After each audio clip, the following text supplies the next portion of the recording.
Are you surprised by a little bit of apathy, I suppose, from the Manchester United fans? Just thinking back to the last days of Wenger. Wenger out everywhere. Well, you know, we haven't seen a Mourinho outside. Used to it, Dan. They've got used to it. They know what when they turn up now, they know what they're going to get. You know, gone are the days of turning up at Old Trafford with, how many goals are we going to get? And this is going to be great. And, you know, I can't wait to the end of the season when we're fighting for the title and all that. Now it's, I wonder what we're going to get today. Surely it can't be as bad as last week. So anything that's better, and you said it earlier, anything that's better is almost like, we're getting better. And Mourinho's pushing this narrative as well. You know, second was the best achievement that I've ever had. It's the United fans don't know what they want. Do you remember a year or two ago, and Arsenal fans got upset when I said, you know, regarding Wenger, most of them were spineless and weak because you're sitting in the stadium and one guy wants him out and the guy next to you wants him to stay. They couldn't make their mind up. This is like United. You've got a voice. Just sitting there with their arms folded going, OK, well, you know, it was a bit better than 2 weeks ago. So, it's, you know, they've got a voice. Let's hear it. If you're so unhappy, let's hear it. I don't, it's not nice to hear managers and players being booed, but it's part and parcel. Stand up and be counted, United fans. You can't be happy with what you're seeing here. Yet most games you're just sitting there with your arms folded, bored, senseless of the football. It's the whole thing just...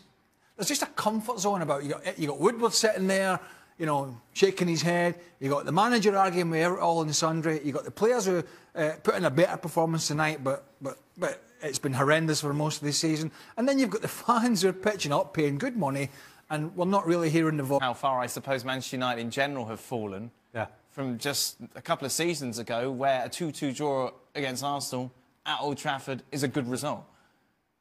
Yeah, I mean, well, you're looking at two sides who, in the last 6 months, one's stagnated and probably gone a little backwards, and the other one's, well, overshot the runway.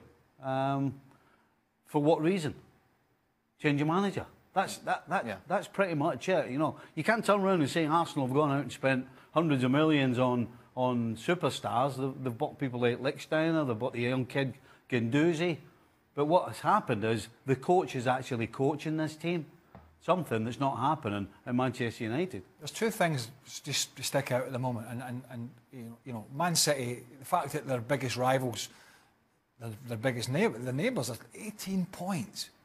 18 points ahead after, you know, a third of the season. Yep. And also, and to what Stevie mentioned, there's not one of those Arsenal signings would have been on the radar of Man United this season.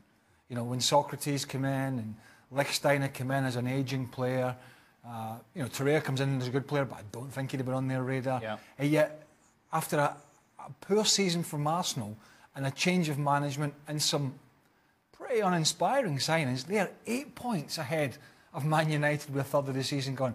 Hello and welcome to Extra Time.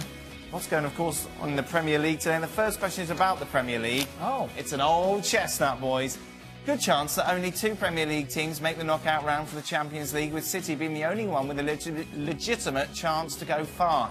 How overrated is the Premier League ranking of the best leagues in Europe? Can I jump in here? Yeah.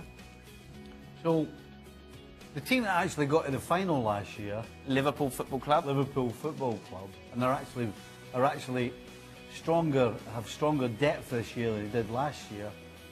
Have they been totally kiboshed when he said City's the only one with a realistic chance? Well, he's suggesting that they're not going to get through. So it'll only be City and United who are through. Well, exactly. He's suggesting the team that's stronger. But they're not. Are they stronger if they don't get through? No, the squad's stronger than it was when they got to the final last year. But the team's not playing better, is it? And all they've actually got to do is beat Napoli at home. They've got to win a game at home. Okay. And then, but that's... He's already got them out. It's just what he's saying. It's what Jack is saying. Well, I'm just trying to find the logic behind the statement that City's the only realistic chance. How's that? You've just kiboshed the team that was actually in the final last year. As you mentioned that. Just saying. Should Chelsea keep or sell Morata in January? Well, I don't know much choice, will he? I mean, Who would buy Morata in There you January? go, that's a better question. yeah. If they could recoup a decent stash for him, then yeah. I mean, he's toast there. Isn't it crazy? Like when Morata and Lukaku made we were talking, well, who would you prefer? Which is the best? Neither starting. Well, Morata starting, not scoring. Lukaku on the bench. Morata's just... Yeah. I mean, Thanks for that, Dan. I just saw. That did well, didn't it? Just saying. Sorry, we were supposed to respond there. No. Oh, you're right, absolutely. You're right. Hey, did Liverpool make it to the Champions League final last year? Yeah, but they've got a stronger squad this year, don't they? I don't know if you told you that. They only have to win one game. They won't have to win one game at home. Exactly. Can we now say, with current form, that Alisson is the best Premier League keeper, arguably the best in the world, in my opinion? He's in the argument. I mean, listen, I can only tell you from a Liverpool perspective, right? Right. That's Liverpool right there. That every single time the opposition go near Liverpool's penalty box, I don't think they're going to beat this guy. I mean, that's huge. Particularly when you compare what it was like this time last year, where if they got anywhere, if even the camera could picture the edge of the box, you're panicking. Think of the Champions League final. We're thinking of the Champions League final, exactly. There you go. Who was in that? Mignolet, wasn't it? Oh, Liverpool.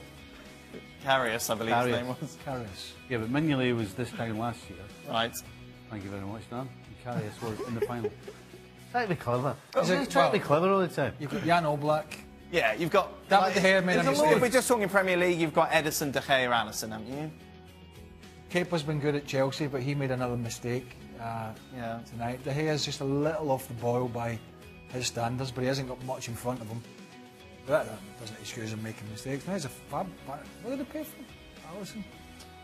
70? 70 million? No. Used to get a goalkeeper for 7 bob. Get in the goal, get the gloves on, get your job done. That was 70 million. What's worse? Ballon d'Or, expected goals, combined 11s, or Shaka's power rankings? Oh, Shaka's power rankings. That's a good question. Cut and paste. And he tries to pretend. Expected goals you hate, don't Expected you? goals is just saves Xhaka. Yeah. Every time it comes up, you just get angry. Well, it's just the biggest lot of nonsense. No, you don't. How can anybody take it seriously? There'll be people out there getting upset, Stephen. Exactly. So Craig's got experience of this. I have I mean, experience. I don't mind stats, but I mean, I like good stats that tell a story and can aid and abet. But there's so many people out there, and the reason for this is most of them are clueless, and so they need the stats, whether it's to do a commentary or to feel important. But they just drown themselves in a bath of it, you know, and reel them all out. I think Good stats are good. I think Arsenal's at the weekend was like 0.87 expected goals after the game, when they'd scored 4. Somebody please explain how that could be right. You really want someone to explain that to you? No. No, because what happens is you're off Twitter for the time being. They'll come on and explain. I'm not even the time being. I'm just off that. They'll talk down to you as a person who's not moved on. Yes. The game's moved on. Yes, You've been left behind. Dinosaur. But no, there are, there's some good stats out there that, as I say, that help. Yes. Final Not question. that one. What's the boys' favourite Christmas beverage? You don't stray from beer, do you? No. That's it. You have a Baileys or a mulled wine? Oh no, mulled wine. It's a bit too. I don't like that hot. Right. Yeah. It's Hot. weird. It's a bit isn't hot and it's a bit weird, isn't it? Aye. I've had it before. Yeah. Baileys is just too creamy. I look at the alcohol strength of Baileys. It's just not got enough. I like a Baileys. A Baileys and milk. Well, then Baileys, you're Baileys all over, aren't you? Yes. That's a question for you. Yes. When you were a kid, right? I didn't drink Baileys. No, that wasn't what I was going to ask you. Did your mum make ginger wine? No. No? Ginger wine? Yes. No. Mum used to make bottles and bottles of ginger wine. Really? Oh, because we're a big family. Okay. So Christmas time and then carrying on into New Year. Yeah. I mean, I've got five siblings, two brothers. Why did that take you so 3 long sisters? to work out? Well, because what was going on in my head was Using his fingers. Because what was going on in my head was there was actually 9 of us in the house at once. Wow. Because my sister had a baby. Yeah. And so my mother used to make ginger wine so that when the adults were having a beer or a whatever it may be, then the children could have a glass of ginger wine. But it wasn't alcoholic. It wasn't alcoholic. No. Was it palatable? Yes, it was great. Oh, Lovely. you are then. I'm going to stick to the red wine this Christmas. Red wine this Yeah, Christmas, yeah, right? I'm not just on. They're cutting down now. I'm thinking about tonight actually cutting back. But it's a fair All the time best. before I get All home. the best. Yeah, we do this every day. ESPN FC back tomorrow. What's happening tomorrow? Thursday. I'm in. Thursday. I think we're starting to count down to Juventus against Inter. Of course, our big game on ESPN 2 on Friday. You here tomorrow, Stevie? I am. What are you going to do? I'll get the wife to make some ginger wine. Bring it Ginger in. wine. Doesn't sound that nice. It was. Yeah? When you were a kid. That was good.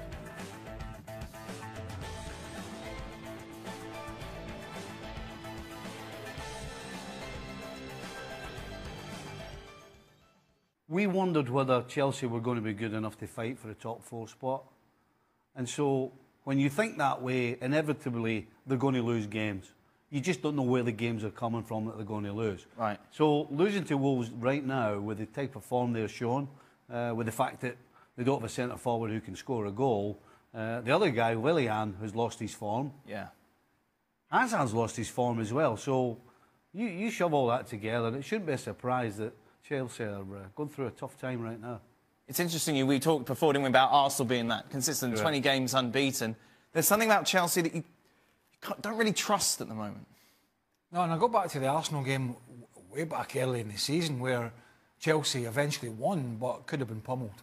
I mean, we were just, Arsenal in the first half, after about 20-25 minutes, absolutely ripped them to shreds. And I think the warning signs were there against the better players. Now, against the mediocre teams, well, apart from obviously in the last 2 or 3 games, but early in the season against the mediocre teams, they were absolutely smashing them.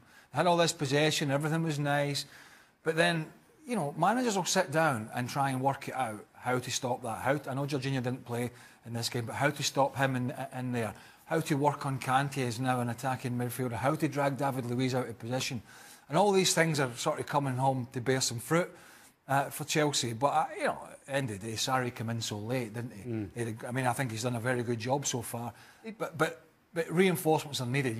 Could they go for somebody like Icardi? Yeah. Will Inter sell him? Is he on the radar? And 2, they're going to have to be looking for at least 1, if not 2 centre-halves. We got Spanish newspapers reporting today, Eden Hazard to Real Madrid's a done deal, that it is going to happen. And I don't That's think... That's a disaster. I can't see Chelsea keeping hold of it. That's a disaster. We're always questioning them defensively, particularly if David Luiz is playing. The middle of the park, as well as they started the season, looks unbalanced. Jorginho in the middle, Kante pushed to the right. You've got Kovacic, who came in, who really for the last 3 seasons hasn't played regularly. Right. And then the only guy you're relying on Hazard, and you're saying that it's the saying that he's done. That's big trouble for Chelsea. That's question marks whether they'll even be in the top 4. If Hazard goes in the transfer window, they may not get in the top 4. You're 5 points behind Manchester City. You can't afford to lose this game, never mind draw it. And you make so many, 5, 6 changes he made? And I'm questioning, is that the right thing to do? I'm a firm believer that if you want to rest players, then get them on the field, get yourself ahead, pretty much win the game, and then you take them off and then you can rest them that way. Because if you're going for the title, if you haven't won the title for nearly 30 years, it's important that you try, and that's your priority. But it worked, though, didn't it? It paid off. And that's where, if you're Jurgen Klopp, you turn around to people like me and say, look, I'm resting my players, we beat Burnley 3-1, what's the problem? Yeah. The truth is, up until Shaqiri's goal in the 92nd minute, it was anything but plain sailing.